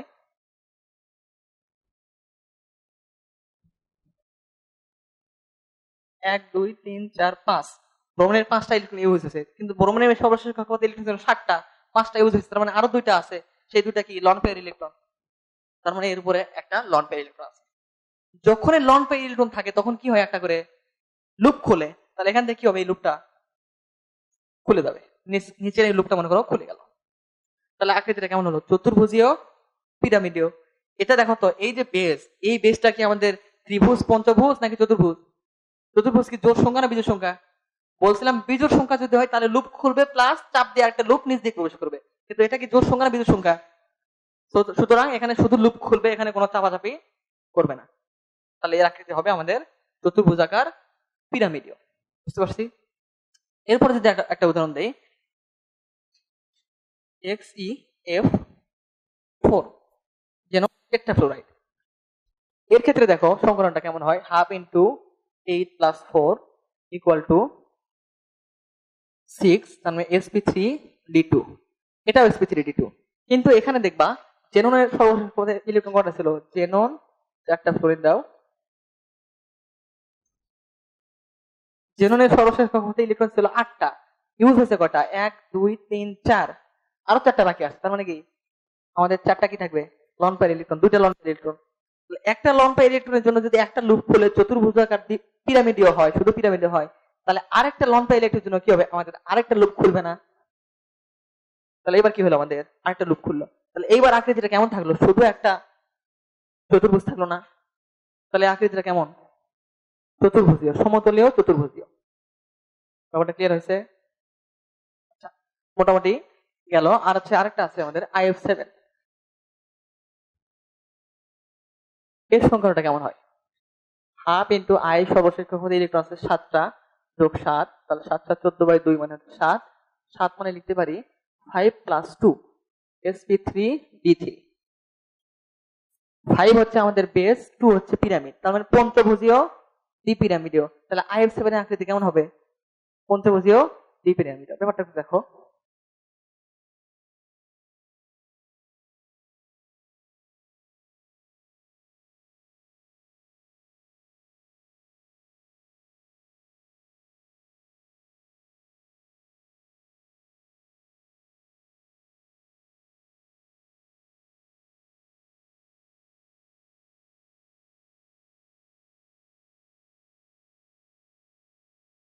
জটিল হয়ে গেছে খুব। আচ্ছা, প্রথম আমাদের বেসটা হচ্ছে পঞ্চভুজ, আসলে এগুলো 3D চিত্র তো এরকম ভাবে আসলে আঁকায় দেখাটা একটু কঠিন। তো আমাদের একটা পঞ্চভুজ থাকবে, 5টা তল, পঞ্চভুজের উপরে আমাদের কি উপরে একটা পিরামিড থাকবে, নিচ দিকে একটা পিরামিড থাকবে, এটা হচ্ছে পঞ্চভুজীয় দ্বিপিরামিডীয়। এটা হচ্ছে IF7 এর গঠন। এখন যদি এখানে দেখো XeF6 জেনন হেক্সাফ্লোরাইড, এর ক্ষেত্রে আমাদের কেমন হয় সংখ্যাটা, হাফ ইন্টু জেনন হচ্ছে 8 যোগ 6, তার মানে 7, 7 মানে হচ্ছে sp3d3, এটাও দেখতেছি sp3d3। তাহলে এখানে কেমন হওয়া উচিত ছিল, পঞ্চভুজীয় ডি পিরামিডে হওয়ার কথা উচিত ছিল sp3 XeF6 এর, কিন্তু এর যদি আকৃতি আঁকাও তাহলে এখানে কি আসবে, 6টা ফ্লোরিন, প্রত্যেকের সাথে একটা করে বন্ধন, 6টা ইলেকট্রন, কিন্তু টোটাল জেনন ছিল 8টা, তাহলে অবশ্যই আরো 2টা কি লন পেয়ার ইলেকট্রন আছে আমাদের। তার মানে এখানে আমাদের একটা লন পেয়ার ইলেকট্রন আছে জেনন হেক্সাফ্লোরাইডে। তাহলে আমরা কি বলছিলাম, যদি লন পেয়ার ইলেকট্রন থাকে একটা করে কি হবে, বেস খুলবে, সরি লুপ খুলবে। তাহলে এখানে কি হবে দেখো তো, এই লুপটা খুলে গেল, লুপটা যদি খুলে, কিন্তু এবার আবার দেখো তো বেসটা কি আমাদের ত্রিভুজ, চতুর্ভুজ নাকি পঞ্চভুজ, পঞ্চভুজ। আমাকে বিজোড় সংখ্যা, বিজোড় সংখ্যা যদি হয় লুপ খুলবে, পাশাপাশি কি একটা করে লুপ চাপ দিবে। তাহলে এই লুপটা যদি চাপ দিয়ে নিচ দিক চলে যায়, তাহলে এখানে আমাদের আকৃতির হবে এরকম।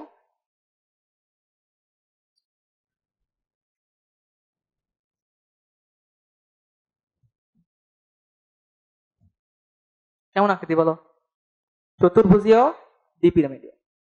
তার মানে এখানে, অথবা এটা আরেক নাম আছে, বিকৃত অষ্টতলকীয়। এর নাম কি, আমাদের আগে যেটা ছিল সেটা অষ্টতলকীয়, এটা কিভাবে অষ্টতলকীয় হয়েছে, বিকৃত হওয়ার পরে এটা হয়েছে, তাহলে এটা কি বলবো, বিকৃত অষ্টতলকীয়। তার মানে জেনন হেক্সাফ্লোরাইড একটা লন পেয়ার ইলেকট্রন থাকার কারণে এটা হয়েছে বিকৃত অষ্টতলকীয়। Fluorine fluorine fluorine fluorine. ব্যাপারটা বুঝতে পারছি? তো মোটামুটি আমরা হচ্ছে পড়লাম কি, হাইব্রিড সমুদ্র যৌগ পড়লাম, লুইস ডট থিওরি পড়ছি, বর্ন হেবার সাইকেল পড়ছি, আমরা বিভিন্ন সংকরণ পড়ার চেষ্টা করলাম, এবং বিভিন্ন ধরনের যে আমাদের জটিল আকৃতি গুলো হয় এগুলো আঁকানোর চেষ্টা করলাম কিভাবে পারা যায়। তো আজকের ক্লাস কি তোমাদের নতুন কিছু আছে পাইছো, নাকি সবকিছুই পুরাতন আগের গুলোই? আচ্ছা, তো চেষ্টা করছি মোটামুটি যতটুকু পড়ানো যায়, অনেক বড় চ্যাপ্টার, কিছু কিছু জিনিস পড়াইছি। তো আজকের ক্লাসটা এখানে শেষ করতেছি। আরেকটা কথা হচ্ছে, কেমিস্ট্রিটা একটা জিনিস কি প্র্যাকটিসের বিষয়, বিশেষ করে এই চ্যাপ্টারটা মানে বিশেষ করে বেশি থিওরি বেসড। এই চ্যাপ্টারে বলতে গেলে ম্যাথ নাই বললেই চলে, খুবই কম, ম্যাথ নাই একবারে। তো তুমি যদি এগুলো প্র্যাকটিস না করো, এগুলো আসলে ভুলে যাবা, মনে থাকবে না। তো তোমরা বারবার প্র্যাকটিস করবা, এগুলো প্র্যাকটিস করার মাধ্যমে আসলে এগুলো তোমার আয়ত্তে আনা সম্ভব।